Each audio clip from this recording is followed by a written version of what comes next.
Finalmente, nós podemos tirar a máscara. Estamos na distância de 1,70 m, vamos conversar e assim poderemos fazer uma entrevista um pouco mais à vontade e com toda a segurança. Muito bem. Olha aí, né? Estou aqui totalmente obediente. Eu sou Paulo Moreira Leite. O presidente Lula, todos vocês conhecem. Nós estamos aqui para começar um programa novo que chama Sexta-feira, 13 horas. Não preciso explicar o nome e o objetivo desse programa é toda sexta-feira nós temos aqui uma entrevista e tivemos a felicidade de trazer o presidente Lula para essa primeira conversa. Eu gostaria, para começar esse programa de hoje, chamar a presidenta do PT, Gleisi Hoffmann, para bater um papo inicial com a gente. Olá, bom dia, Paulo Moreira Leite. Bom dia, presidente Lula. Uma alegria ver vocês vê-los aqui na TV PT. Esse canal do YouTube que é um instrumento da nossa comunicação com a militância, com a sociedade brasileira. Queria também saudar todos que nos acompanham na TV PT, acompanham a nossa programação durante a semana, manifestar a nossa solidariedade ao povo brasileiro que passa tantas dificuldades com essa pandemia, as famílias que perderam seus entes queridos. E esse programa que nós estreamos hoje, temos a honra de estrear com o presidente Lula, sexta-feira, 13 horas, vai ser um programa de entrevistas que nós vamos ter normalmente aqui na TV PT todas as semanas. Então, quero convidá-las para sempre assistir. Programa de debate, de conhecimento, também de informação.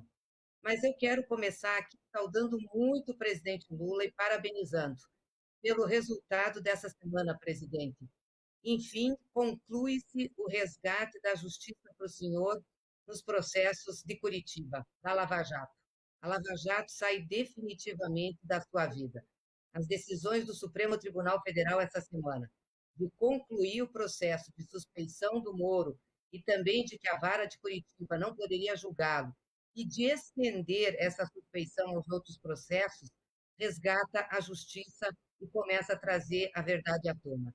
E isso é fruto da sua luta, da sua resistência, da sua persistência em não transigir com a verdade. E também luta política da nossa militância e de todos aqueles que acreditaram que a verdade sempre vence. Acho que abre-se agora uma luz para o Brasil, um esperançar para o povo brasileiro de que a gente pode reconquistar esse país para o nosso povo. Queria aqui saudar a todos que estão responsáveis pela produção da TV PT e desse programa, em especial nosso companheiro Gilmar Tato, que hoje faz aniversário. Parabéns, Gilmar, nosso secretário de comunicação, e em seu nome saudar toda a equipe.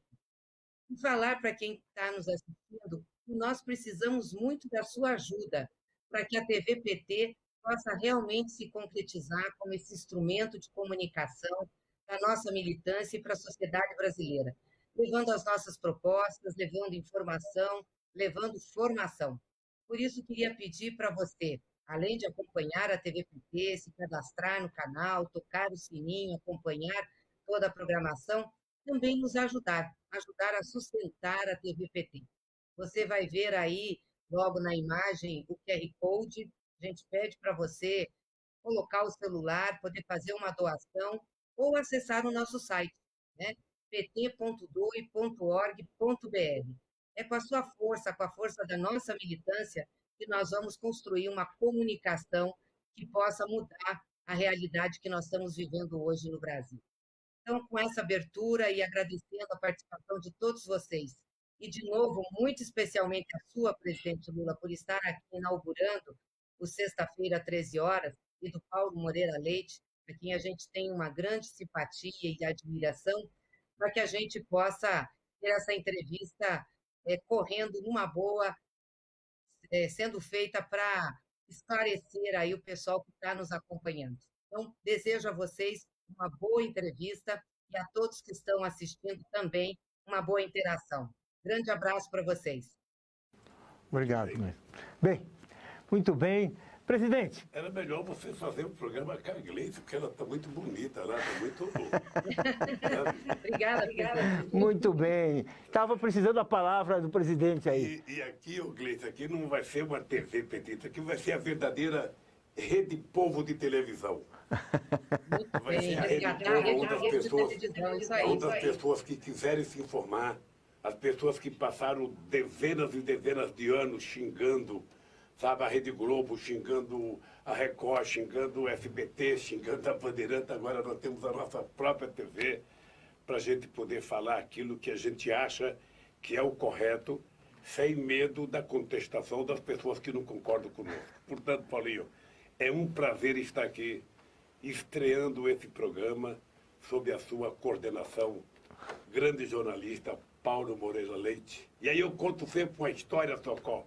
Você que foi da Libilu também, eu conheci o Paulinho Moreira Leite na greve do jornalista de 1979.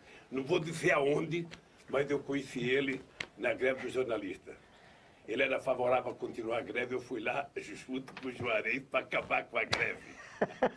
Ele quer dizer que eu sempre fui meio esquerdista. Ou pelo menos naquele tempo eu era esquerdista. Não era esquerdista, aquele era mais louco do que esquerdista, seja, sabe? Mas de qualquer forma, foi um prazer, porque estabelecemos uma amizade que perdura, sabe, há mais de 43 anos.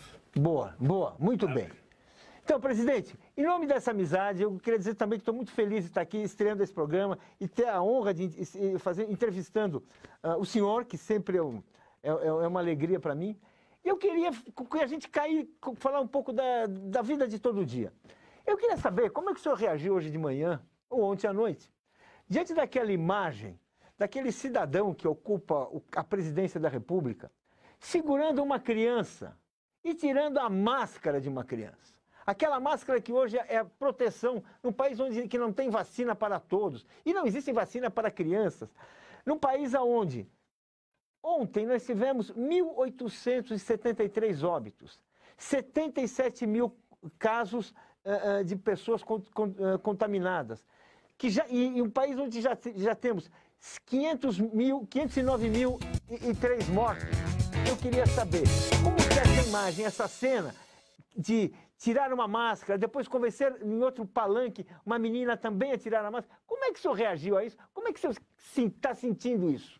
Olha, essas imagens, elas são mais fortes do que qualquer denúncia que se possa fazer na CPI contra o presidente Bolsonaro. Essas imagens vêm mostrar que ele é um genocida.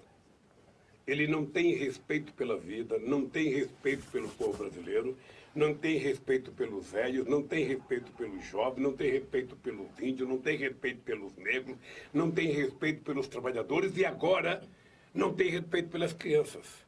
Ou seja, não é possível que um cidadão que tem mais de 67 anos de idade, não tem sentido um cidadão que foi deputado 30 anos, não tem sentido um cidadão que virou presidente da República, tá certo que a forma com que ele foi eleito foi com base na mentira, foi com base nessas atitudes fascistas deles. Não tem sentido um cidadão desse tirar uma máscara de uma criança de colo. Qual é a imagem que ele passa para a sociedade? Então, se a CPI precisava de um crime do Bolsonaro para propor a cassação dele, está feito. A imagem é mais forte. A imagem do que ele tem de falta de respeito pela vida é mais forte do que qualquer acordo que ele tenha feito para comprar vacina, que tenha tido corrupção. Ou seja, tudo isso é menor do que a imagem de um presidente da República cometendo um crime contra a orientação de toda a ciência do planeta Terra, tirando a máscara de uma criança e exigindo que outra criança, para fazer a apresentação, tire a máscara. Sabe? É desrespeitoso contra o humanismo. É desrespeitoso quem ama a vida, porque o dom da vida é a coisa mais preciosa que nós, seres humanos, temos. E ele, então, provoca o desrespeito todo santo dia. Não é normal. Portanto, eu espero que os membros da CPI tenham visto a atitude dele, porque eu acho que esse cidadão, efetivamente, em algum momento da história, vai ser culpado pela grande parte das mortes que aconteceu nesse país. Quando eu digo que ele é genocida, é porque ele é genocida. É porque ele não trabalha para salvar as pessoas. Ele trabalha para criar, sabe, problemas para as pessoas. Então, eu sinceramente, acho que nós vamos ter que continuar acreditando que a CPI vai apresentar a proposta. Presidente, eu queria justamente perguntar para o senhor, como é que o senhor vê? A CPI hoje tem um grande momento, que se espera um grande momento, em que o deputado e aquele alto funcionário do Ministério da Saúde vão apresentar dados capazes de comprovar, né, um esquema de corrupção no Ministério da Saúde, no governo, na compra de vacinas superfaturadas. Aí uma história que está nos jornais. O senhor espera da CPI um avanço? O senhor espera provas? O que o senhor espera da CPI? Olha, deixa eu dizer uma coisa. Eu acho que o que a CPI já fez, as pessoas ficam esperando provas que às vezes podem nem existir. Mas eu acho que agora a CPI está tomando uma atitude correta, que é fazer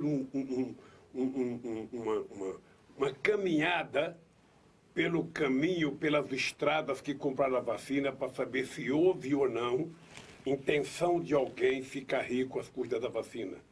Porque não é possível o desastre que foi para comprar vacina. O Brasil poderia ter comprado a vacina no primeiro momento, houve oferta da Organização Mundial da Saúde para o Brasil comprar, e o Brasil não se interessou. Então eu espero, e eu estou dizendo isso, eu acho que não importa quais são as denúncias que venham mais, o fato do presidente se colocar da forma mais desrespeitosa do planeta Terra com uma criança, sabe, fazendo essa criança tirar a máscara, já é motivo desse cidadão ser punido, e ele efetivamente não pode ser presidente da República.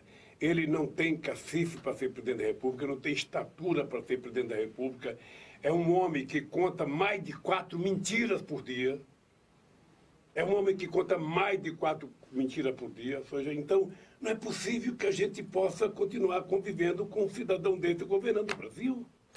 Presidente. Então, eu acho que a CPI vai apresentar um resultado que a sociedade brasileira quer. Ou seja, a prova já tem o depoimento das pessoas do governo que foram lá, o depoimento daquele general, sabe, que para honrar a farda do Exército Brasileiro, ele não poderia ter aceitado ser ministro da Saúde se ele não entende de saúde. Não entende de saúde. Então, sabe... Ele entende de palanque, né, presidente? Ele foi no palanque e depois disse que não fez política, né? Essa gente efetivamente é uma espécie... Tem determinadas pessoas que foram na CPI e é um processo de degradação da política, é uma desmoralização da política, é uma desmoralização da pessoa pública. Então, eu acho que o Bolsonaro está cavando a sua cova. Esse é o dado concreto. O Bolsonaro está cavando a sua cova porque não é possível cometer tantos erros absurdos. E ele está muito à vontade, porque ele fala todas as besteiras, nós ficamos criticando o dia inteiro as besteiras, a imprensa reproduz as besteiras que ele fala, e quem está governando o país é o Lira, presidente da Câmara, o Pacheco, presidente do Senado, e o Guedes, que vão vendendo o Brasil, que vão desmontando as empresas estatais, que vão privatizando tudo a preços, sabe, de banana. E vão fazendo as reformas administrativas para prejudicar o trabalhador menor. Não vai ser o cara, sabe, top, não vai ser o procurador-geral da República, não vai ser o procurador que fez as mentiras na Lava Jato. Quem vai pagar o pato da reforma administrativa é o povo pobre que coloca a mão na massa, o povo que carrega piano. E é por isso que eu tenho insistido para que a bancada do PT vá para Brasília e tenha uma ação presencial dentro da Câmara. Sabe, é preciso não permitir que aconteça o que está acontecendo.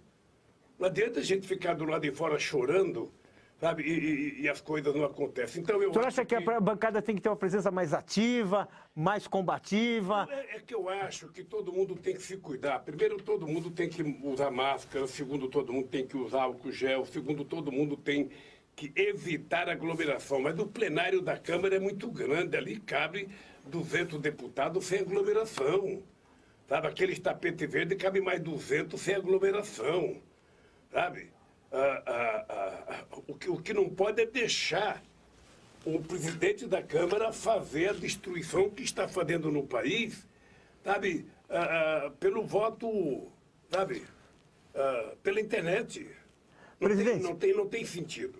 E eu acho que eu queria votar a CPI, eu quero acreditar que a CPI está fazendo um trabalho muito sério.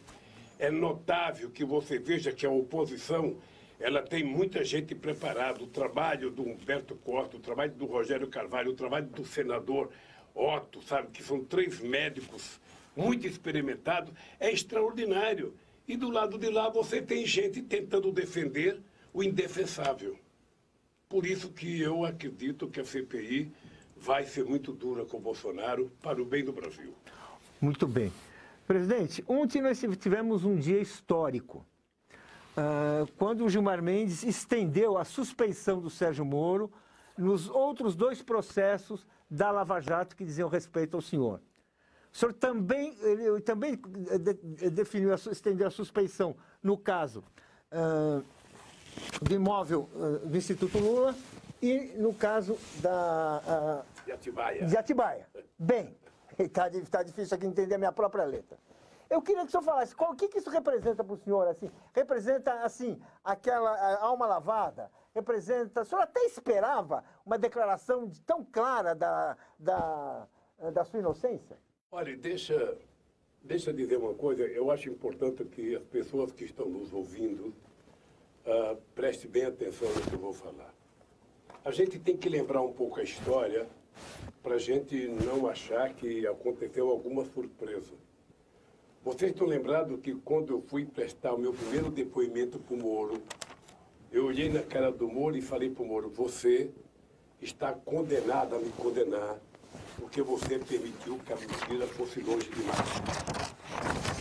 E a desgraça de quem conta a primeira mentira é que é obrigado a passar o resto da vida mentindo para justificar a primeira mentira. E eu disse isso porque eu tinha consciência de que eu ia vencer essa batalha. Eu tinha consciência que a gente ia vencer, porque eu tinha consciência da minha inocência. Eu achava que o senhor estava completamente enganado. Falei, está iludido. Vai derrotar essa máquina. Mas imagina. Eu tinha totalmente consciência, porque quando você é inocente, quando você sabe o que você fez, sabe, você não pode ter medo. E eu tinha consciência que ia acontecer isso. Veja, você está lembrado que os nossos advogados, grande parte das denúncias que depois foi feita pelo Intercept e depois pelo hack de Araraquara, estava na minha defesa, desde 2016. É verdade. Estava na minha defesa, porque o Cris e a Valesca pesquisaram, viajaram, foram para a Suíça, foram para os Estados Unidos, e a gente provava que tinha envolvimento do Departamento de Justiça dos Estados Unidos, a gente provava que tinha interesses econômicos das empresas americanas para multar as empresas brasileiras, a gente provava que tinha interesse do Ministério Público Suíço para nos prejudicar, era quase que uma quadrilha internacional. Então, nós entramos com recurso. Você está lembrado que houve um tempo em que as pessoas achavam que eu deveria aceitar uma prisão domiciliar, as pessoas achavam que eu deveria colocar uma tornozeleira. E eu não estava radicalizando quando eu disse, eu não troco a minha dignidade pela minha liberdade. Eu não uso tornozeleira porque eu não sou pombo correio e não vou para casa porque minha casa não é cadeia. Vocês me prenderam, me aguentam aqui agora. Então, obviamente que eu tinha muita certeza que isso ia acontecer em algum momento. E eu devo isso à solidariedade, a todo mundo que se manifestou, aquela vigília. Sabe, eu fico pensando, a história da humanidade nunca teve, sabe, uma vigília daquela em nenhum momento da história para ninguém que foi preso. Aquelas pessoas aguentarem 580 dias. 580 dias, com sol, com chuva, com provocação de vizinho, provocação de delegados, sabe? E gente que veio de fora, e gente que viajou do Brasil inteiro. Então, eu tenho uma gratidão, porque foi isso, na verdade, que foi criando uma consciência do que estava acontecendo no Brasil. Quando a Valesca e o Cristiano levantaram a questão da teoria do lawfare, ou seja, de você utilizar a justiça, sabe, eu não acreditava naquilo. Eu falava, Valesca, eu não acredito, mas só pela tua ousadia, vamos em frente. Porque eu gosto de pessoas ousadas. Eu mesmo que eu não concordo com uma coisa, mas se você quer fazer uma coisa ousada, faça. Se não der certo, a gente tenta resolver depois. E a gente conseguiu provar de forma maravilhosa, Sabe, obviamente que eu sou agradecido aos votos das pessoas na Suprema Corte que reconheceram. Eu só queria que votasse o mérito, porque sabe, o Moro mentiu o tempo inteiro, os promotores da Lava Jato, os procuradores mentiram, e quem tem que punir eles é o próprio Ministério Público, porque esses procuradores da Lava Jato enlamearam a instituição Ministério Público. Não espere que eu vá ficar brigando pessoalmente, se bem que o Dallagnol merece um processo. Se bem que ele merece. Mas não espere que eu vá ficar brigando, não. O Ministério Público, que é uma instituição vigorosa, uma instituição respeitada, não pode permitir que mais procuradores continuem cometendo os erros que esse bandido Dallagnol cometeu. Ele, na verdade, queria criar uma quadrilha e queria ficar rico às custas da minha prisão.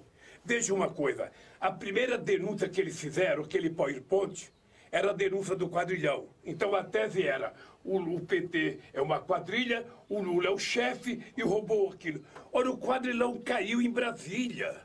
Se o quadrilhão caiu em Brasília, não deveria ter mais processo. Porque a tese levantada por ele já tinha caído em Brasília. Mas eles continuaram. Os delegados da Polícia Federal que foram fazer inquérito comigo mentiram no inquérito. Muitas vezes eu vi o delegado falar, eu falava, esse delegado não está procurando prova. Esse delegado, ele quer confirmar a tese deles. Então é o seguinte, querido, eu sou defensor de instituições fortes para garantir um processo democrático. Eu sou favorável ao Ministério Público forte, Polícia Federal forte, Receita Federal forte, estou favorável. Agora, essa gente, para ter a força que precisa ter e para ganhar o salário que precisa ganhar, essa gente tem que ter mais responsabilidade. E a força-tarefa da Lava Jato não teve responsabilidade, foram mentirosos, sabe? Estavam montando uma quadrilha para pegar 2,5 bilhões da Petrobras para criar um fundo para combater a corrupção para eles. Ou seja, então, eu sinceramente fiquei feliz. Eu fiquei feliz quando levei a vitória final de 7-4 e fiquei mais feliz ontem porque nós tínhamos pedido para o ministro Gilmar a extensão. No nosso pedido já estava a extensão. E acho que o Gilmar fez o que tinha que fazer mesmo, sabe? Porque era exatamente, era o mesmo caso, o mesmo... É um absurdo. Quer dizer, o que aconteceu, a história ainda vai julgar. Tá? E eu disse para o Moro, vai acontecer com você o que você acha que está acontecendo comigo. Eu estou agora de cabeça alta. Ele não tem nem coragem de vir para o Brasil mais, está lá em Nova York. Vivendo das custas não sei do quê. Porque se ele não é aposentado, ele está vivendo do quê? Ou tem empresa americana bancando ele? Tudo isso nós vamos ter que descobrir um dia, porque é preciso moralizar o Brasil. E moralizar o Brasil significa que a gente tem que ter instituições fortes, democráticas e um poder judiciário forte e responsável. Então, meu caro, é o seguinte, eu estou aliviado, óbvio que eu tenho coisa para brigar ainda. As ofensas da minha família não foram poucas. As ofensas aos meus filhos não foram poucas. A Marisa morreu por causa disso. Foi isso que precipitou a morte da dona Marisa. Agora é o seguinte, eu também não posso ficar com raiva, quer dizer, porque se ficar com raiva você fica azedo, você fica... Então vou fazer uma pergunta que acho que vai deixar o senhor feliz. Os Zelotes. Como é que foi agora que se provou que não havia nada na Operação Zelotes, que era uma tentativa assim, que envolve a indústria automobilística, todo o esforço de equipar a indústria brasileira? Como é que foi isso? Como é que foi isso? Paulo, tem muitos absurdos, veja. É o seguinte, um absurdo foi uma matéria do jornal Estado de São Paulo, que conta mentira e o Ministério Público foram atrás. O apartamento foi a Folha de São Paulo, o Jornal Globo, o Jornal Globo, que falou, e o terreno do Instituto foi não sei o que lá. Ou seja, cada um deles tem uma mentira, porque pela primeira vez, isso é muito grave na democracia, pela primeira vez se instituiu um pacto entre um juiz, entre os procuradores, entre alguns juízes e a imprensa.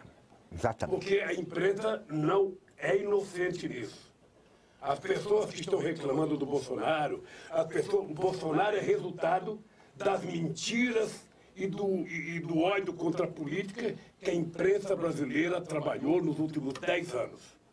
Então, quem planta ódio, colhe ódio. Quem planta mentira, colhe mentira. sabe? E nós queremos construir um país em que seja plantado a verdade para a gente colher melhoria de qualidade de vida do nosso povo. Nós queremos colher emprego, nós queremos colher salário, nós queremos colher educação, nós queremos colher cultura, nós queremos colher, sabe, habitação, nós queremos escolher, sabe, salário. Ou seja, é um outro país. Então, tudo isso que foi montado contra mim, eu prestei 24 depoimentos, acho.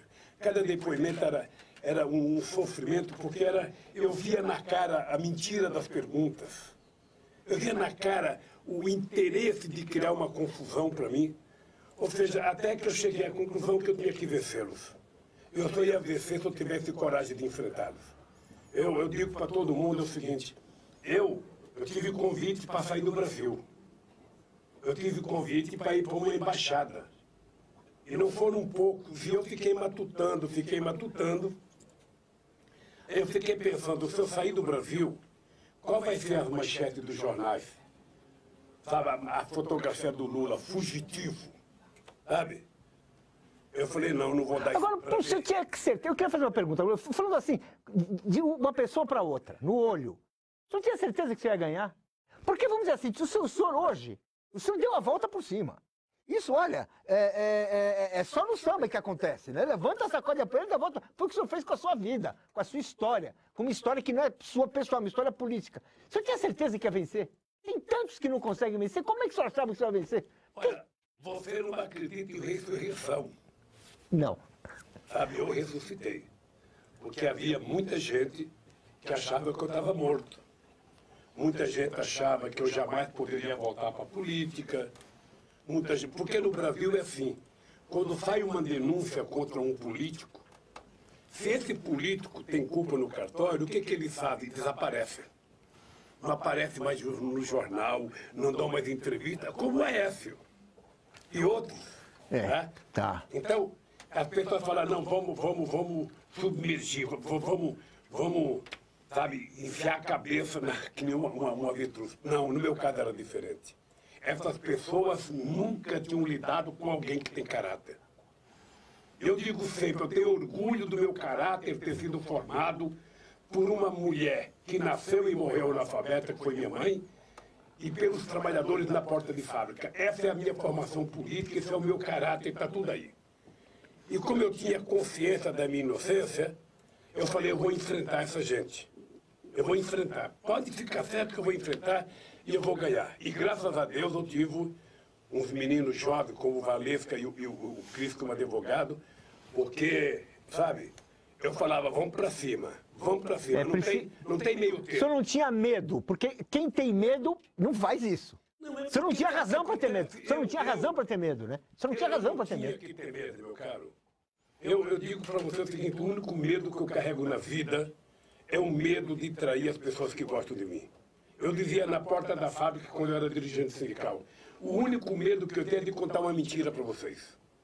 E levar a classe trabalhadora a prejuízos. Sabe? Então, você acha que um cara que conseguiu, com a ajuda do povo, fazer o governo que nós fizemos nesse país, sair, sabe, com a aprovação de 87% de bom e ótimo em dezembro, depois de 8 anos de mandato, quando em muitos países os presidentes estão pela porta do fundo, sabe? Eu ia cometer erro. E esses caras esperaram, sabe, 2 anos para eu deixar a presidenta para começar a inventar denúncia contra mim. Então é o seguinte, sabe? Ô Paulinho, você pode ter certeza do seguinte, eu vou falar olhando para a câmera, porque eu quero falar com o olho da pessoa que está me assistindo. Nesse país, as pessoas podem me atacar de qualquer coisa.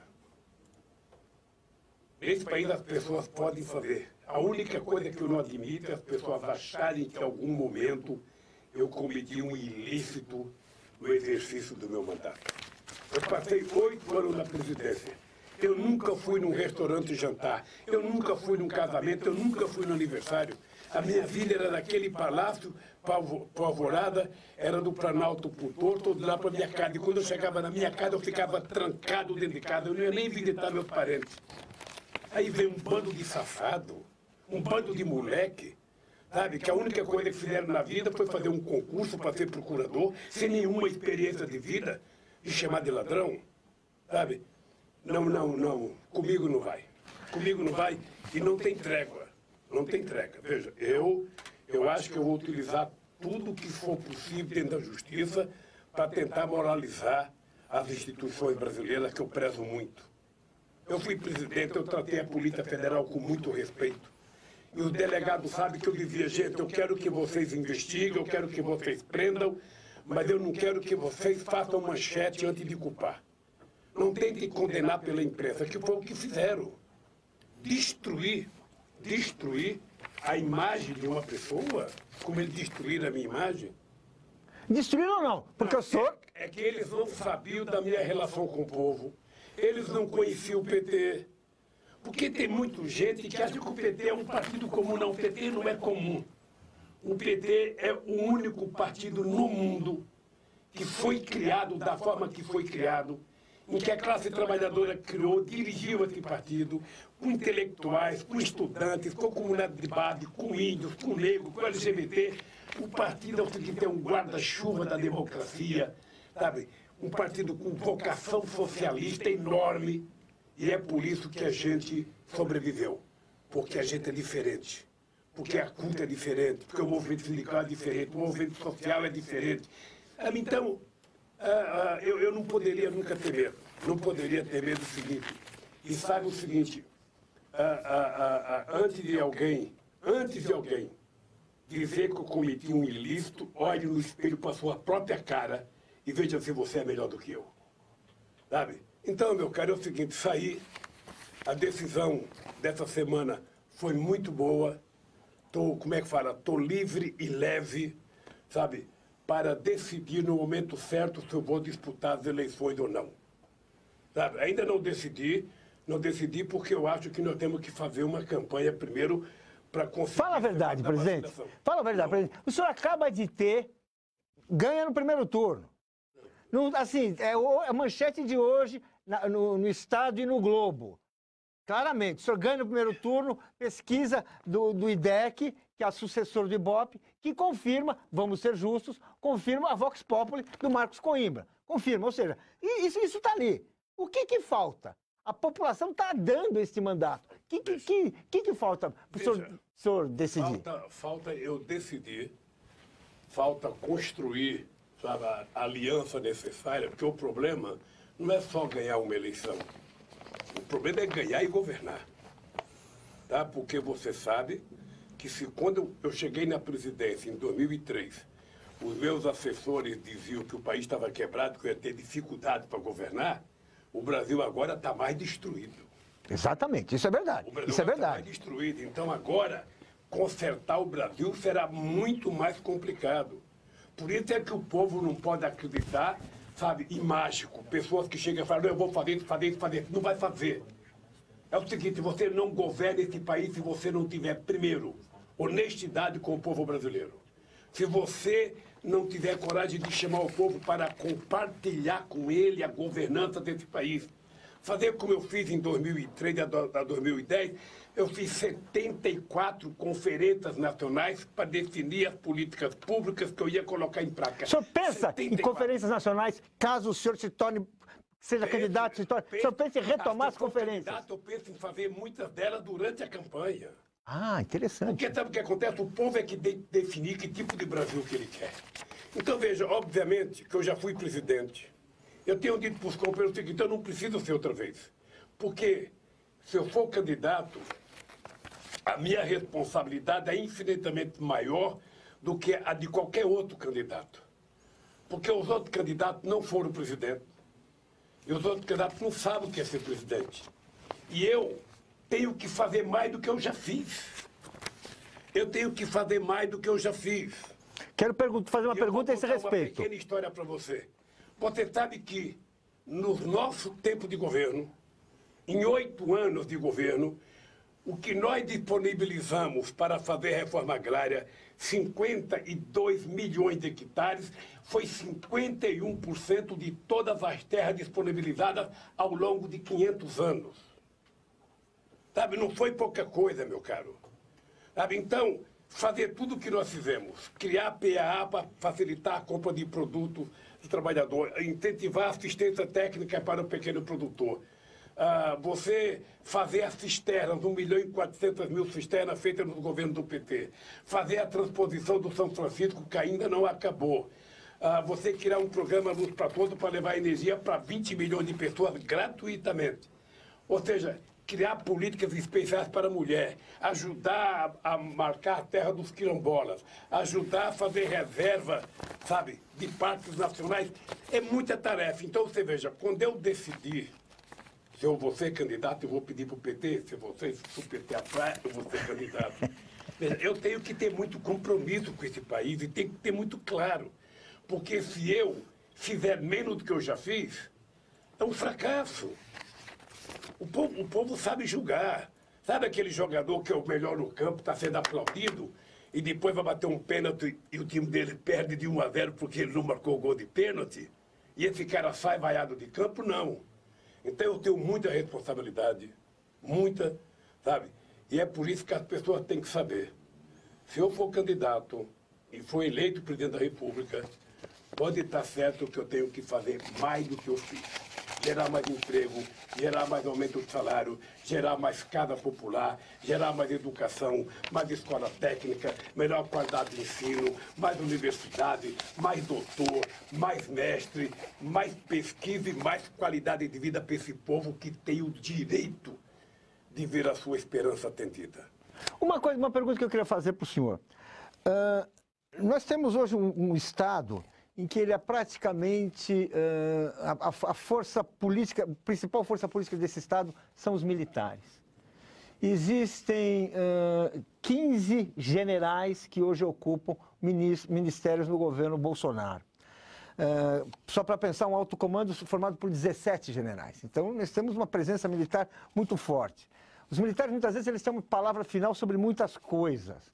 O senhor não acha que está na hora de fazer um debate, fazer uma discussão de que a política deve estar, os militares devem estar fora da política, a política não deve ser feita pelos quartéis, que a primazia do poder civil é muito importante? Eu acho. Veja, eu fui presidente 8 anos, Paulinho, e eu, sinceramente, não tenho queixa da minha relação com os militares. Sabe?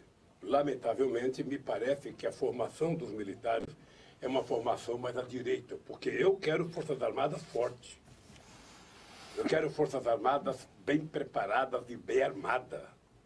Sabe? Eu quero as Forças Armadas com investimento em tecnologia para que a gente possa produzir grande parte das armas que nós temos que fazer para nos proteger, defender a nossa soberania, defender a nossa fronteira aérea, marítima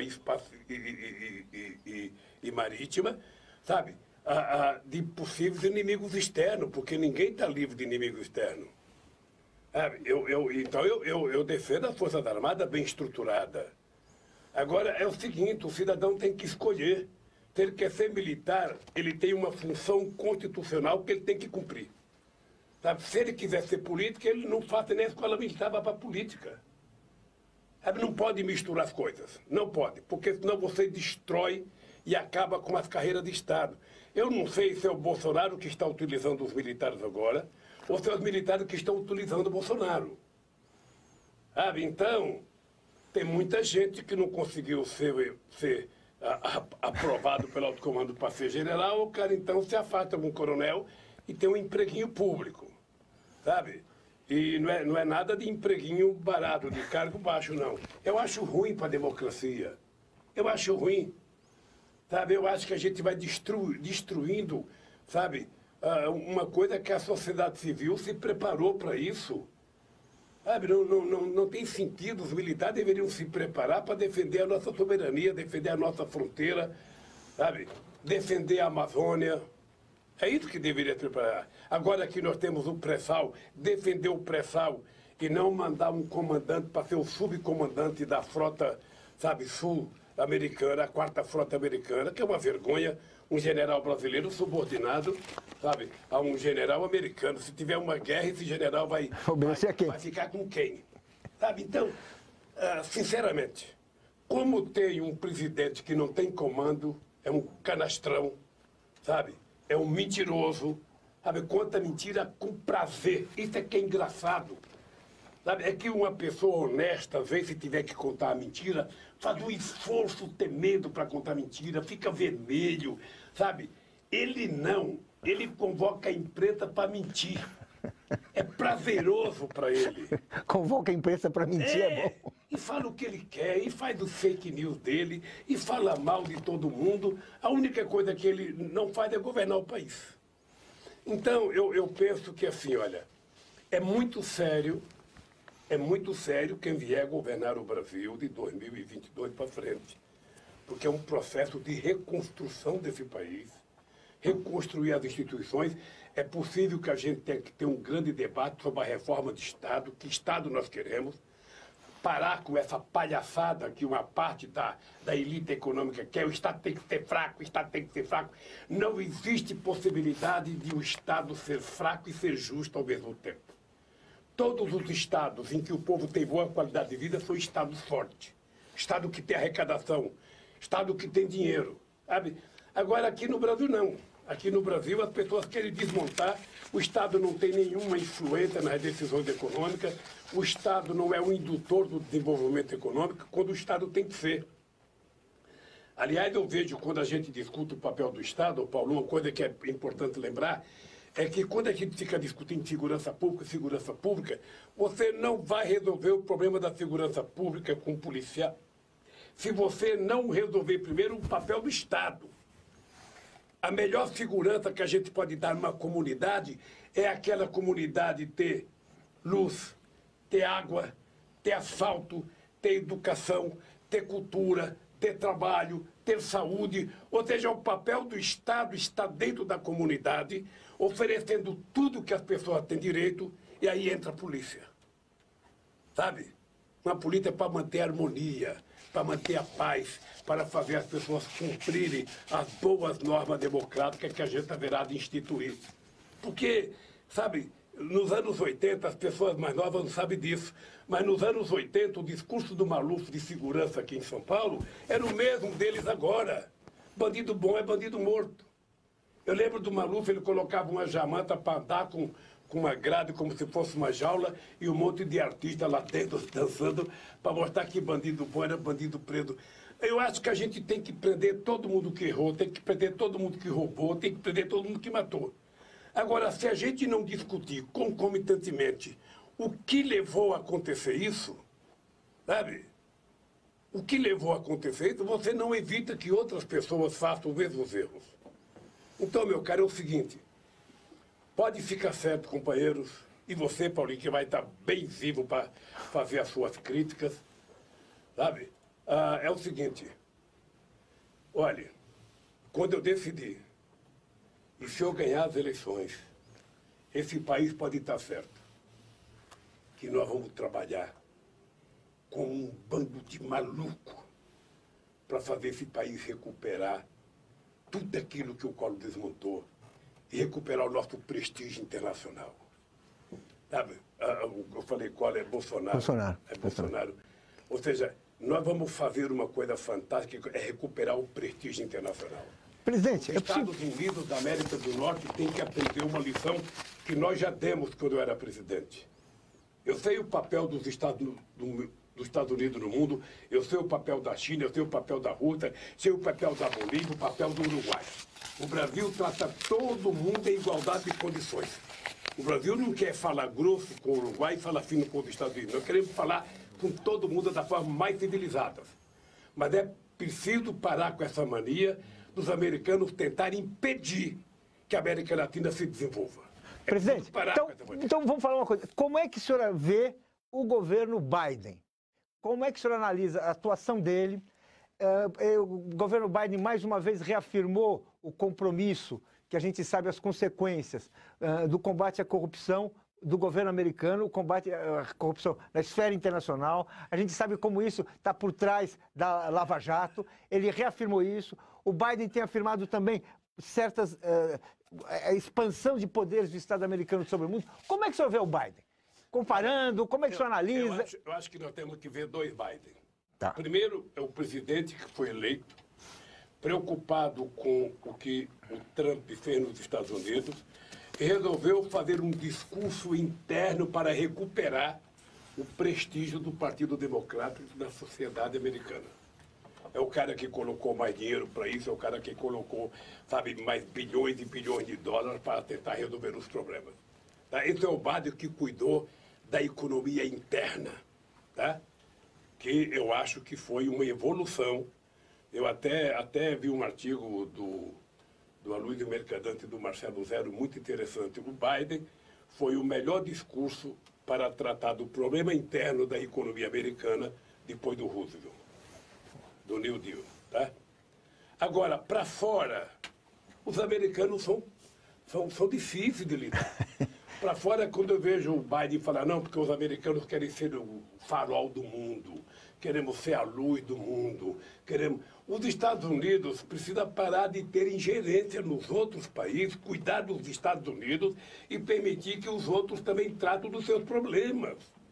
Essa história deles criar lei para punir empresas brasileiras que têm qualquer coisa nos Estados Unidos, para fazer o que eles fizeram com a Petrobras, para fazer o que fizeram com as indústrias de engenharia no Brasil, para fazer com a indústria de óleo e gás, ou seja, destruir em nome de quem? Deles?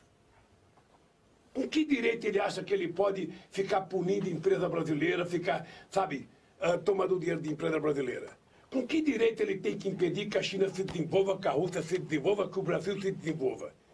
Porque esse foi um dos problemas que eu sofri aqui. O Brasil tinha virado protagonista internacional. O Brasil tinha criado, nós abolimos, mandamos embora a ALCA, fizemos fortalecer o Mercosul, nós criamos a Unasul, e era a coisa mais importante feita em 500 anos de América Latina. Nós criamos a CELAC, sem a participação do Canadá e dos Estados Unidos. Era a única instituição multilateral que Cuba participava, sabe? Nós fizemos os BRICS. Os BRICS, né? Nós criamos o IPSA, que era uma aliança entre Brasil, Índia e África do Sul. Nós fizemos reuniões entre a América do Sul e os países africanos, reunião entre a América do Sul e os países árabes, ou seja, tudo que parecia impossível. O Celso Amorim, eu e o Odorgan da Turquia fomos ao Irã e fizemos um acordo do enriquecimento de urânio infinitamente melhor do que eles fizeram agora, porque o que eles fizeram já desmanchou, já não vale mais nada e estão aumentando as sanções contra o Irã. E nós fomos lá, em 2 dias fizemos o acordo. Sabe? Eu fui a Israel, fiz um discurso no parlamento de Israel defendendo o Estado palestino. E fui a Palestina dizer que era importante que tivesse os 2 estados. O fato de você criar um não significava anular o outro. Ou seja, eu defendia que a gente criasse o Banco dos BRICS, ele foi criado, o Banco Sul-Americano. Acho que nós não chegamos a criar porque a burocracia atrapalha um pouco aqui na América Latina. Mas, pode saber que eu vou votar e eu vou defender que a gente tenha uma outra moeda que não seja o dólar para comercializar. Os BRICS podem ter uma moeda de troca de mercadoria. Qual a grande vantagem de uma moeda? É bom o senhor explicar. Eu sei que existe uma vantagem, tecnicamente é muito bom, mas é importante o senhor explicar a vantagem de ter uma moeda. Não, a vantagem é que você não precisa comprar. Se você não produz, se você não fabrica dólar e você quer fazer uma transação comercial, você tem que comprar dólar. Se você não tem, você não compra. É o caso da Venezuela. O dinheiro da Venezuela não vale nada. Ele, para exportar qualquer transação comercial, tem que ser, sabe, o dólar. Ele tem que comprar dólar. Como ele está bloqueado, ele tem pouco dólar. Eles tentaram resgatar 30 mil quilos de ouro que eles tinham em Londres, proibiram ele resgatar o ouro dele. Então eu fico sabendo, por que o Brasil, para fazer transação comercial com a China, nós temos que trabalhar o dólar? Por que não faz a transação nas nossas moedas?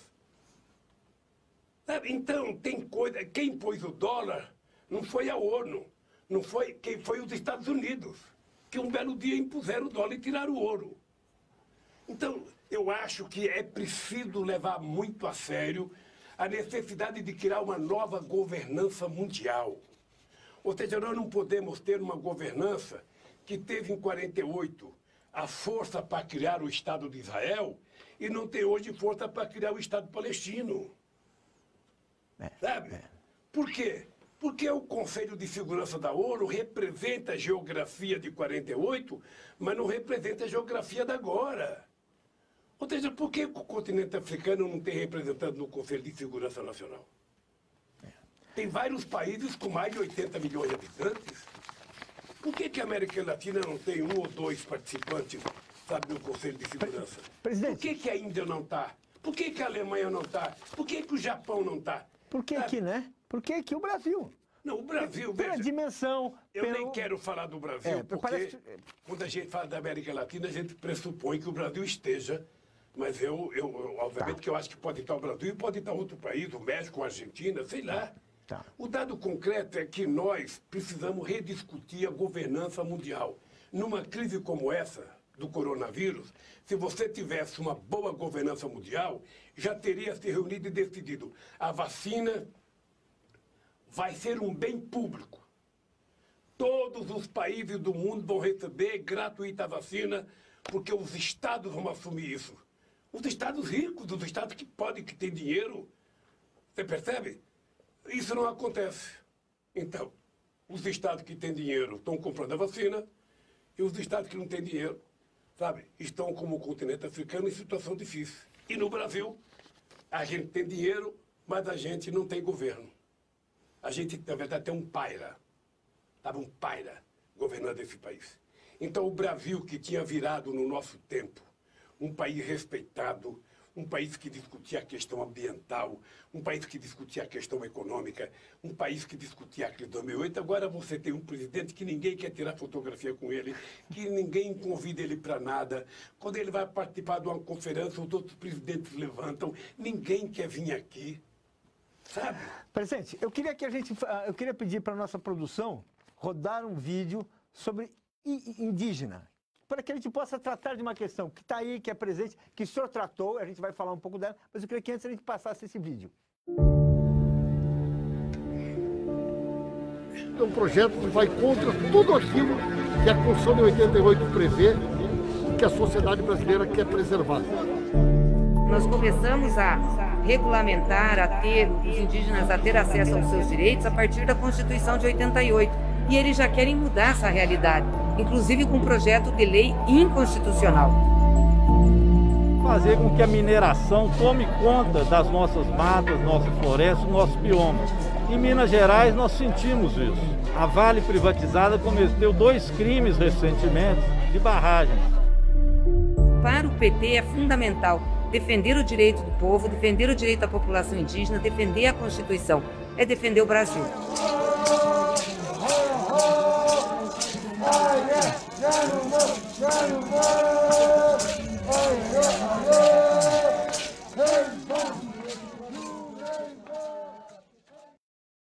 Reserva da Raposa Terra do Sol, polêmico, mas assinou, firme.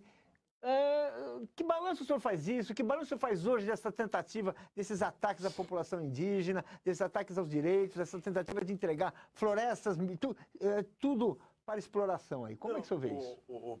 Paulo, eu acho que a gente poderia ter feito mais. É? Quando alguém pergunta por que eu não faço autocrítica, eu faço autocrítica, sim. Eu poderia ter feito mais universidade, eu poderia ter feito mais escola técnica, eu poderia ter demarcado mais terras indígenas, eu poderia ter marcado mais áreas de reserva ambiental, eu poderia ter aumentado mais o salário, sabe? Tudo isso eu poderia ter feito mais. Poderia mesmo e não fez? Poderia, não é que não fez, é que você não sabe fazer tudo na hora, ou seja, e você não decide as coisas assim, você decide com um conjunto de pessoas, e nem todo mundo pensa igual. Hoje, eu tenho consciência que era possível fazer mais. É mesmo? Eu tenho consciência. Havia meios para fazer mais? O povo tem certo, é possível fazer mais. E a coisa mais barata que tem é a gente cuidar desse povo pobre. É você cuidar de quilombola, é você cuidar de índia, é você cuidar dos pobres. É a coisa mais barata para um governo. O que é duro é cuidar dos interesses empresariais. Porque aí o cara, quando quer dinheiro, o cara já pede logo 4 bilhões, 5 bilhões, 6 bilhões. O coitado do trabalhador, ele precisa pouco. Ele quer uma casinha pequena para ele morar com o filho dele. Ele quer um empregozinho para ele trabalhar e ter um salário. Sabe, tudo para o povo pobre, mais humilde. Ele não quer colocar dinheiro, sabe, comprar dólar, não quer aplicar na bolsa. Ele quer efetivamente sobreviver. Então, eu acho que a gente pode fazer mais demarcação de terras indígenas e pode tratar os índios com a decência que eles merecem. É preciso que as pessoas entendam de que não são os índios que são invasores de terra.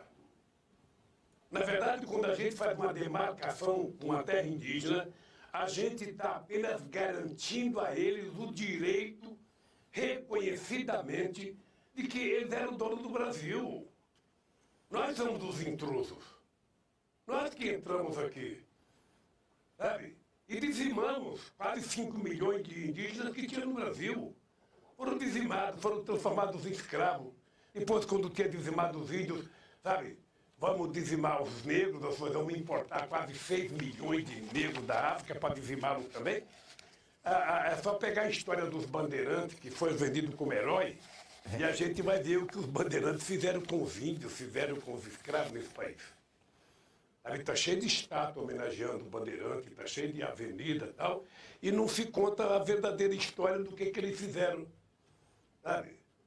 Fizeram, sobretudo, sabe, para desvendar em busca do ouro, seja na Minas, seja em Goiás, seja no Mato Grosso.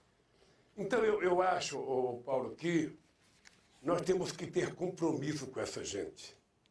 Sabe, não dá para você sentar com o ministro da Fazenda e dizer não tem dinheiro para demarcar uma terra indígena.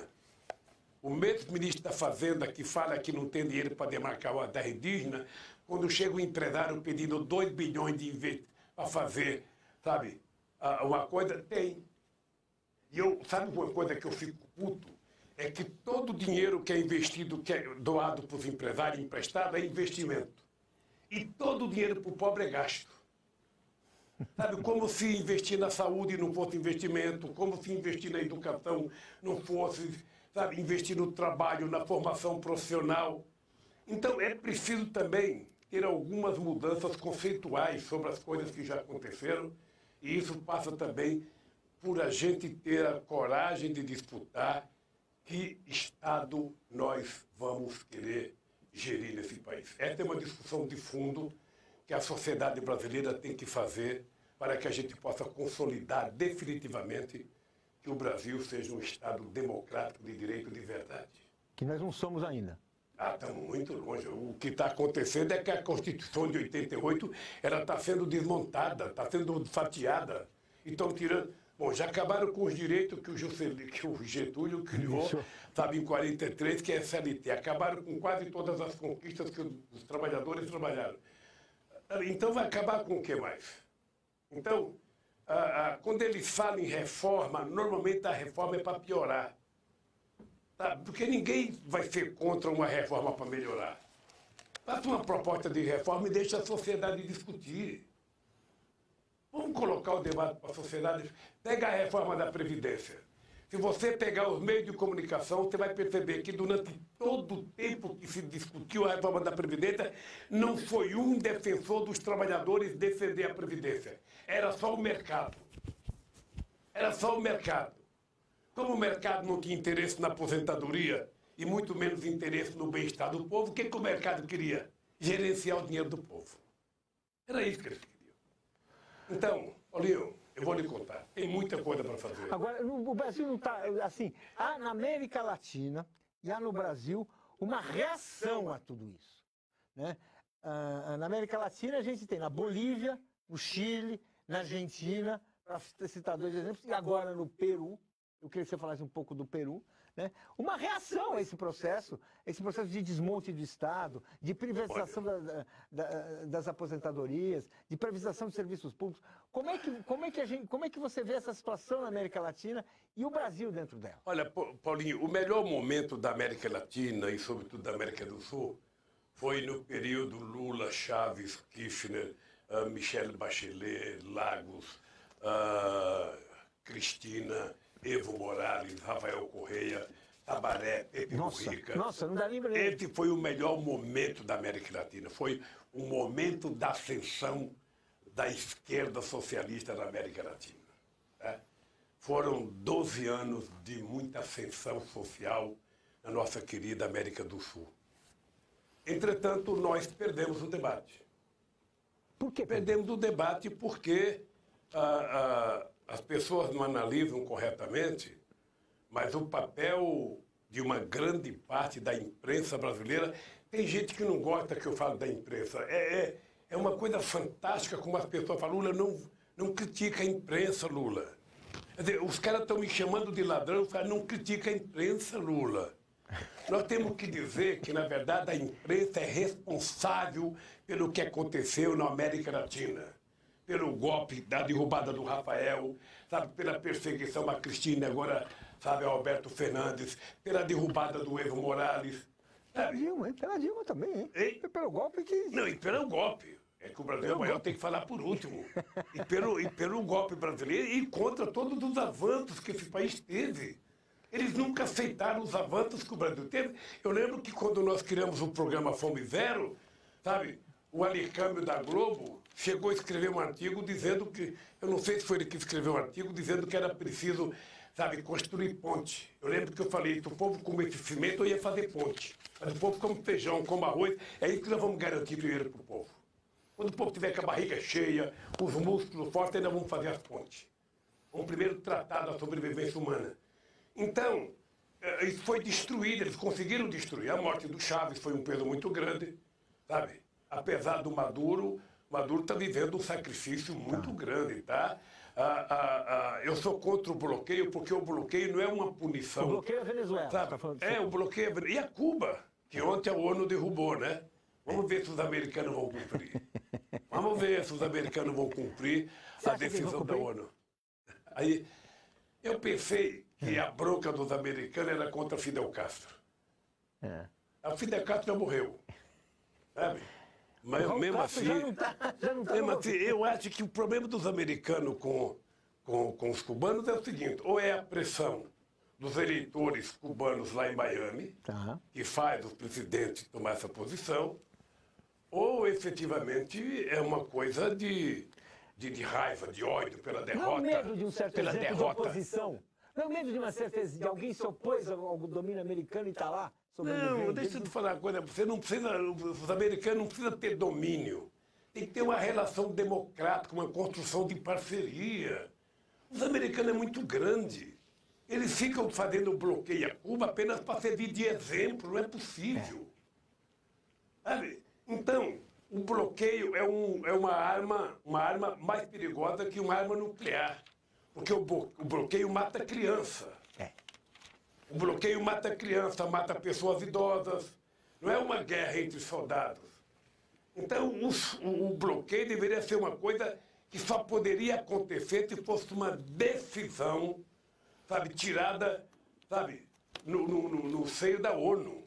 Numa decisão, numa discussão, sabe, com o Conselho de Segurança da ONU e com a participação da Assembleia Geral da ONU. Não pode ser uma decisão unilateral. Eu não gosto de você, eu não vou te vender feijão. Eu não gosto de você, eu não vou te vender carne. Eu não gosto de você, você não vai entrar no meu bar. Não pode ser assim. Cadê a democracia? Cadê a civilidade? Cadê o respeito entre as nações? Então, esse é um tema que me preocupa muito. E é um tema que, se a gente voltar a governar o Brasil, eu vou colocar isso com muita força. Sabe? Eu e o Celso Amorim quase conseguimos entrar no Conselho de Segurança da ONU. Mas eu não quero que seja uma coisa vista para o Brasil entrar. Nós precisamos fazer uma coisa para outros países entrar. Sabe? Outros continentes participarem de uma coisa. Quando tiver uma crise profunda, como a crise econômica de 2008, o que nós fizemos? Nós convocamos o G20 e tomamos várias decisões importantes. Hoje você não tem quem toma decisão. A União Europeia está tomada por uma burocracia muito grande, ou seja, você vê que o Bush foi lá, ele não se encontrou com os presidentes, ele se encontrou com a comissão disso, a comissão daquilo. E o Brasil, Paulinho, nós temos muito. Essa discussão sobre a Amazônia é uma discussão enviesada, é uma discussão... eu lembro de uma discussão que eu tive quando o Sarkozy, a gente se encontrou lá no Rio Iapoque, lá no Amapá, e eu propus ao Sarkozy, a França é o único país da Europa que tem uma parte amazônica. E eu propus ao Sarkozy que a gente criasse uma universidade da biodiversidade binacional.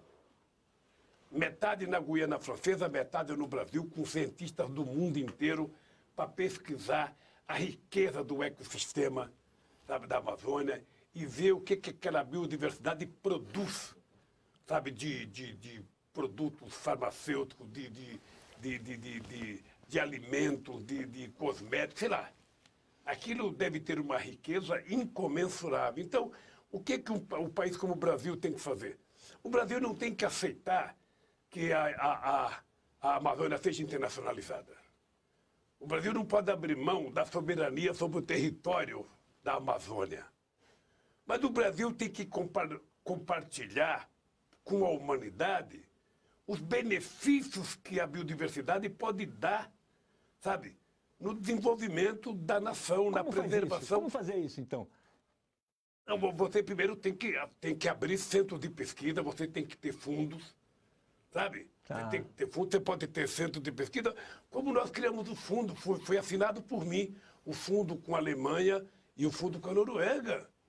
Você pode criar um centro de pesquisa com gente do mundo inteiro, sabe, com dinheiro do mundo inteiro, pesquisando as coisas que a Amazônia pode oferecer para a preservação, sabe, do planeta, para cuidar da saúde do povo, para a indústria, sabe, de farmácia, para a indústria de cosméticos, ou seja, tudo que puder tirar. É porque você precisa criar, inclusive, um novo modelo de desenvolvimento na Amazônia. Quem sabe preservando a Amazônia com o cuidado que tem que ser cuidado e fazendo investimento para pesquisar na Amazônia, no que ela tem de rico para oferecer para o Brasil possa ganhar 1 milhão de vezes mais do que desmatar. O desmatamento não vai levar a nada, vai levar a prejudicar, sabe, a questão do aquecimento do planeta. Presidente, eu queria falar de um outro assunto, mudar de assunto. Eu queria falar de judiciário. E queria falar o seguinte, o judiciário tem dado sentenças que absolutamente justas e corretas, inclusive corrigindo decisões anteriores. Mas eu queria perguntar se nas oportunidades que nós tivemos para indicar juízes à Suprema Corte e outros tribunais superiores, o que aconteceu? Eu vou dar um exemplo que para mim hoje me choca, né? Se a gente pensar na decisão de 2018, aquela decisão que foi crucial para a história do Brasil, porque tirou o senhor da campanha presidencial de 2018, aquela decisão. Nós perdemos aquilo que era um direito líquido e certo na Constituição, que era o trânsito em julgado. Está escrito na Constituição. Não estamos falando de política, não tem o que interpretar. Está escrito ali, né? Foi uma decisão tomada por 6-5. E desses 6 ministros que votaram contra o reconhecimento do trânsito julgado, portanto, contra o reconhecimento dos direitos do senhor, e nós sabíamos, contra a participação do senhor numa eleição que decidiria o destino, teve essa importância toda no destino do Brasil, 5 foram nomeados por nossos governos. O que aconteceu? Como é que a gente fez isso? Como é que a gente fazia isso? Como é que a gente pode... Como é que o senhor explica isso? Assim, que a gente pode... É uma questão que na época assim, chocou e até hoje choca. Essa não é uma pergunta fácil de responder, porque se eu responder o que você quer que eu responda, você está pedindo que eu faça um poder judiciário serviçal ao presidente da República. Boa. Eu não quero. Tá. O poder judiciário bom não é aquele que vai tentar livrar a cara do presidente, mesmo quando ele erra. O poder judiciário bom é aquele que é justo, aquele que julga corretamente, do mais humilde brasileiro até o mais importante brasileiro, nas mesmas condições. Tá? E o poder judiciário teve um momento que foi muito pressionado pela imprensa. Você sabe que nós tivemos um momento em que a imprensa foi fotografar o computador de uma conversa pela internet entre o Lewandowski e a Carmen Lúcia. Sabe, você lembra de gente tentando localizar, sabe, a fala do Jobim no celular, o que estava escrito no celular do Jobim. Era uma caça às bruxas. É verdade, tudo isso é verdade. Então, as pessoas são seres humanos, as pessoas às vezes sentem um pouco de receio. Tá?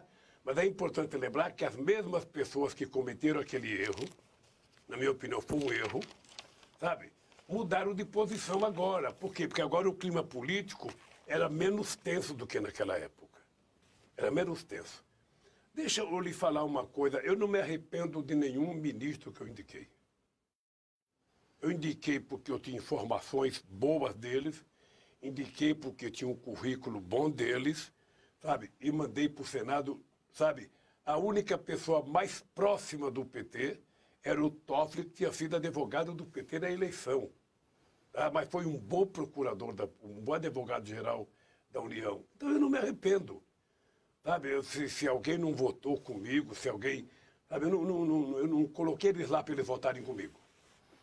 Eu coloquei eles lá para que eles fossem ministros da Suprema Corte e fossem justos e cumpridores da Constituição brasileira. Ponto e vírgula. Sabe? Então, eu não me arrependo. Tá? Bem, obviamente que depende de como é que a pessoa é apresentada. Tá? Você, quando for presidente da República, você vai receber um nome, você vai conversar com o teu ministro da Justiça, você vai conversar com o teu advogado-geral da União, você vai procurar 2 ou 3 ou 4 amigos seus do Ministério da Justiça para sondar, você conhece, você vai procurar um grande advogado, você vai pedir um monte de informação. Com base nisso, você indica o nome para o Senado. O Senado faz outra aferição e indica as pessoas. Eu, sinceramente, eu posso ter uma ou outra frustração, sabe? Não no meu caso. Não no meu caso. Eu não indiquei eles para votar e me defender. Eu indiquei eles para defender o Brasil e a Constituição. Mas eu acho que eles votaram coisa importante no Brasil. Votaram o Raposa Serra do Sol. Votaram as cotas nas universidades. Votaram a célula-tronco. Votaram a União Civil. Foram coisas importantes que foram votadas. Sabe? Coisas que tinha divergência profunda na sociedade. Um dia, quando eu estiver bem velhinho, que eu for contar a minha vida, eu posso falar mal de um ou de outro, mas no cômputo geral, eu sinceramente acho que eles prestaram um serviço, sabe? E eles também, é importante saber, sabe, a quantidade de pressão que ele recebe de outros pares, de deputados, de senadores, de outros advogados, de outros juízes, sabe? Eu fico pensando que o juiz, para votar, a única coisa que ele não pode votar é em função das manchetes dos jornais. Tá? Se um juiz quiser votar em função da manchete dos jornais, então ele para de ser juiz e vai ser candidato. Um juiz não pode votar sob pressão da opinião pública, da pesquisa da opinião pública. Sabe? Eu nem sei quem me falou que no caso do Mensalão tinha pesquisa da opinião pública para votar. Não sei se é verdade ou não. Não sei nem se foi você que disse. Mas um juiz não pode votar nisso. Porque se um juiz for votar com base na opinião pública, está errado. O juiz tem que votar com base nos autos do processo, nas informações e na licitude, sabe, das provas. Sabe, com direito de defesa. É assim que tem que votar. Então, meu caro, é o seguinte. Um dia você pode ser presidente e você pode escolher. Eu tenho coisa que eu gostaria de mudar. Eu acho que a pessoa não pode ficar muito tempo. Eu acho que você pode ter um mandato de 10 anos, pode ter um mandato de 12 anos. Sabe? Você não pode ser indicado com 30 e só sair com 75. Isso eu acho um erro. Acho muito tempo. Sabe? Eu acho que então nós vamos ter que discutir em algum momento, sabe, como é que a gente vai fazer para que a gente, ao mesmo tempo, continue escolhendo a pessoas, sabe, que sejam idôneas, pessoas que tenham profundo conhecimento, notório saber jurídico e que as pessoas sejam decentes no cumprimento da sua função. Só isso. Eu queria saber, assim, como é que o senhor sentiu, como é que o senhor reage ao voto o último voto do Marco Aurélio Mello, em que ele chamou o Sérgio Moro de herói.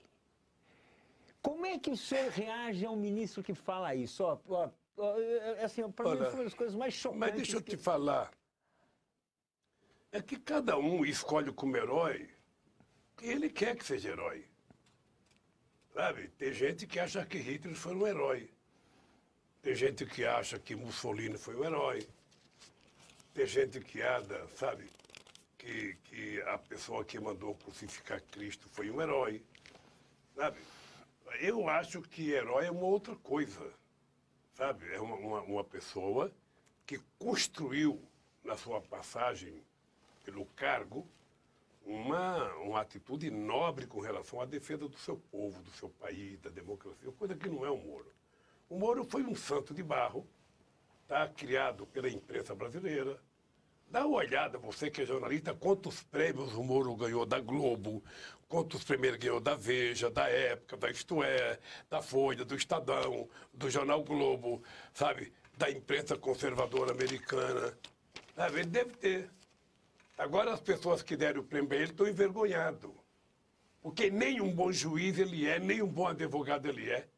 O cara, eu não sou advogado, mas quando o Moro deu aquela condenação minha e o crime que eu cometi, ele não sabia, ele disse que eu cometi um ato indeterminado. Aí eu fiquei muito puto da vida com o TRF4, que nem viu e julgou, sabe, com o Superior Tribunal de Justiça, que nem viu e foi julgando. Sabe, então foi um momento... Eu, às vezes, reconheço que era um momento de tensão política muito forte, sabe, muito forte. A sociedade democrática estava assustada. A sociedade democrática não estava habituada a isso. Sabe, as pessoas começaram a ir na casa de ministro, a vaiar ministro, a passar com faixa na casa de ministro. Onde você já viu a esquerda, em algum momento, ameaçar implodir a Suprema Corte? Você nunca ouviu isso? Sabe, você nunca viu isso? O máximo que a esquerda fazia era ocupar o plenário da Câmara. Era o máximo, sabe? E a extrema-direita, e os fascistas e os milicianos que chegaram com o Bolsonaro, ele não tem limite. Hoje todo mundo recebe ameaça. Sabe, os companheiros da CPI estão recebendo ameaça, quem faz crítica está recebendo ameaça. Sabe? Eles são isso. Eles são isso. O pessoal dos bairros está recebendo ameaça.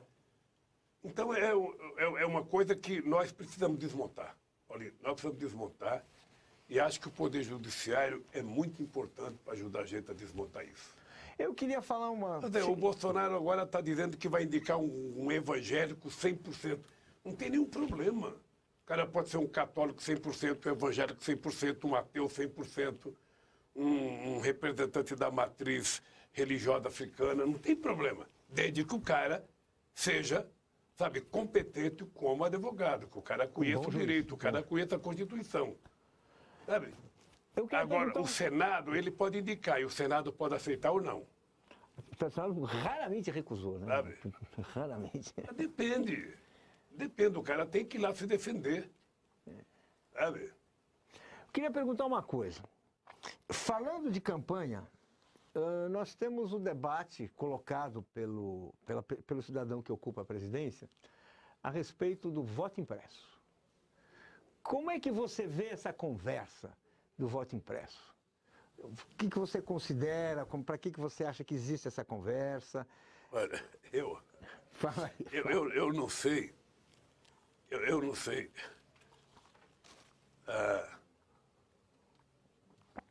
Talvez o que o Bolsonaro esteja pensando é em criar alguma coisa que não seja tão digno quanto o voto eletrônico.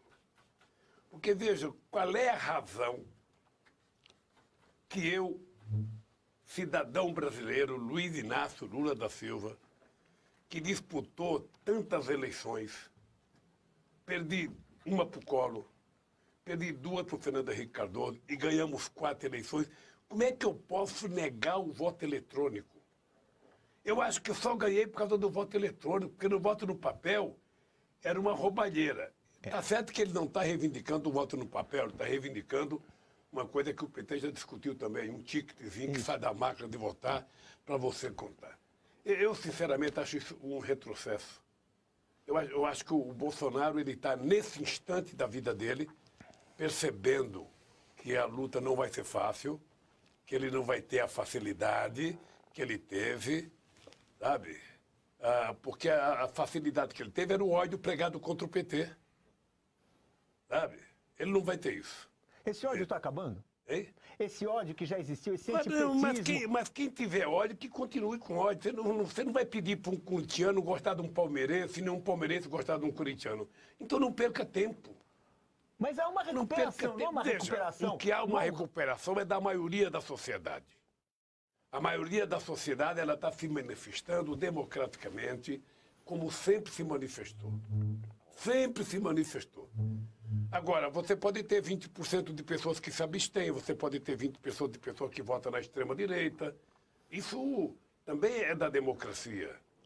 O que é importante é você lidar com 75% da sociedade que quer o bem desse país e tratando daqui para frente de forma, sabe, educacional, tornar os outros mais civilizados. Ainda hoje tem cara que usa a suástica como modelo das coisas que eles querem na política. Então, meu caro, é o seguinte, eu acho que o Bolsonaro está querendo inventar um pretexto. Ele vai perder as eleições. Que dia que é hoje? Hoje é dia 25. 25? Hoje é dia 25 de junho de 2001. 2021. Eu quero dizer o seguinte, eu estou dizendo nessa data o seguinte, o Bolsonaro vai perder as eleições em 2022. E não vai perder as eleições por Lula, por PT, ele vai perder as eleições para o povo brasileiro que está com o saco cheio de tanta bobagem. Ele vai perder para o povo brasileiro que quer reconstruir a sua esperança, a sua qualidade de vida. Sabe, o povo quer que seus filhos estudem, quer que seus filhos comam, quer que seus filhos trabalhem, sabe? É outra coisa que a sociedade espera de um presidente. Ele é tudo ao contrário. Agora, tem uma turma que gosta de arma, tem o clube de treinamento de tiro, tem o clube de motocicleta. Sabe? Até para fazer a manifestação... Motociata. Até para fazer a motociata dele, por que ele fez isso? Porque ele tem um público. Sabe, ele tem um público policial, ele tem um público na polícia militar, ele tem um público nas Forças Armadas, ele tem um público na Polícia Federal, ele tem um público nos milicianos, sabe? Nos clubes de motocicleta. Sabe? Então, até isso ele mentiu na quantidade de pessoas que tinha, sabe? Escondeu a placa da motocicleta que ele andou.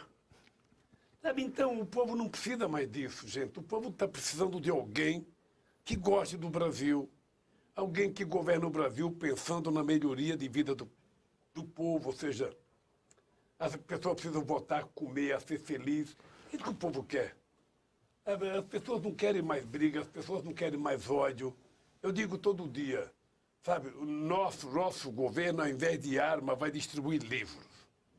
Livros, para que as pessoas aprendam a ler, para que as pessoas possam conhecer mais a história, que as pessoas possam estudar. Sabe? Nós vamos vender um pouco de amor e não ódio como ele vende. Presidente, no dia 24, nós teremos um terceiro protesto contra a pandemia, contra o governo Bolsonaro, um terceiro protesto fora Bolsonaro. A gente está assistindo uma crescente mobilização da sociedade brasileira. Esses processos eles estão surpreendendo pela dimensão, pela adesão. Né? Foram 750 mil pessoas no último sábado, 3 vezes mais do que havia ocorrido no protesto anterior. Muitas pessoas enxergam já uma avalanche semelhante à campanha das diretas. Aí eu pergunto, o senhor pretende participar? Não. Eu queria que o senhor falasse... Deixa eu te dizer. Eu queria que o senhor falasse assim. Eu queria que o senhor falasse justamente sobre isso. Deixa eu falar uma coisa para você com muita sinceridade. Por favor. Tá? Se um cara como eu aparece num ato público desse, qual é o argumento e a manchete da imprensa no dia seguinte? A campanha do Fora Bolsonaro se transformou numa campanha a presidente do Lula. É isso que vai ser a manchete. Então, enquanto o movimento estiver tendo força, estiver tendo capacidade de convocar, sabe, vai fazendo, sabe? Se o movimento entender, sabe, porque eu tenho um problema que é o seguinte, os médicos não querem que eu vá, porque acham que eu tenho que dar um exemplo diferente do Bolsonaro, sabe? Não sei se você sabe, eu tenho tenho 4 ex-ministros da saúde. Então, a minha vontade de ir é enorme. Eu agora estou com um problema que eu vou fazer uma viagem para 4 ou 5 estados do Nordeste e eu tenho que saber como é que vão ser essas viagens, porque eu não posso fazer ato público, eu não posso fazer aglomeração. Então, ainda estou definindo como é que eu vou para conversar. Porque é o seguinte, depois que a gente faz um encontro com 50, com 60 pessoas, aí todo mundo quer tirar foto. E as pessoas não querem tirar foto com distanciamento, as pessoas querem fazer selfie com o seu celular. Nem o Stuka as pessoas querem que tire uma foto. O Stuka fica com essa máquina bonita que ele gastou um dinheirão para comprar e os caras falam, não, não quero a sua máquina, quero a minha. Mas é o seguinte, se a minha presença for decisiva para derrubar o Bolsonaro, eu iria até de joelho, sabe? Mas eu acho que, por enquanto, o movimento está dando conta disso, está fazendo as coisas. E vamos tentar não dar o pretexto deles acharem que a gente está politizando isso. Mas não seria, por exemplo, interessante se houvesse, assim, o senhor sozinho, mas não o senhor sozinho, mas uma espécie de lideranças, uma coisa. Mas pode chegar o momento que vai acontecer. Isso houve nas diretas. Mas pode chegar o momento que vai acontecer. Mas é o seguinte, mas a gente não pode pressionar o movimento social que está fazendo as convocatórias e os partidos políticos que estão, sabe, de que as personalidades ainda devam ir. Na hora que o pessoal decidir que agora vai abrir, vai fazer polícia, que vai poder convocar todo mundo, aí tudo bem. Mas mesmo com responsabilidade, nós não podemos achar que a gente pode dar pretexto para ficar parecido com o Bolsonaro. Nós não somos parecidos, não queremos ser parecidos, sabe? O nosso discurso não é do ódio, é um discurso da paz, do amor, do desenvolvimento econômico, da melhoria da qualidade de vida das pessoas. E na hora que as pessoas falaram, ô Lula, você pode vir, eu estou doido para ir. Você não sabe a loucura que eu estou de pegar o microfone e fazer um discurso. Sabe quanto tempo faz? Faz muito tempo que eu não faço um discursinho, sabe? Mas, de qualquer forma, está bom o movimento, está maravilhoso. Eu estou prazerosamente satisfeito com a manifestação que a sociedade civil começa a fazer, os partidos políticos vão se manifestando, o movimento sindical, sabe? E o povo está muito sofrido. O povo está muito sofrido. Eu tenho 75 anos, Paulinho, eu nunca vi o desprezo pelo povo pobre que a gente vê hoje. Nunca vi. E uma pequena parcela da sociedade se manifesta com ódio. É uma coisa assim, falta humanismo, falta solidariedade, falta companheirismo. Onde que a gente vê muita solidariedade? No movimento social. Sabe, nos bairros, nas favelas, os sindicatos, as pessoas fazendo coleta de alimentos, distribuindo. Sabe, alguns partidos, o PT tem feito muito isso.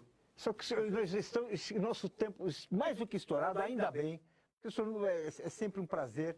Eu queria falar para o senhor que eu falo em nome de muitas pessoas. Eu, na outra encarnação, quero ter uma meia dessa sua, é boa, rapaz. Né?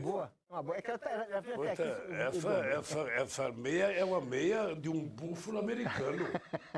Olha a grossura da lã. Presidente, nós estamos estourando.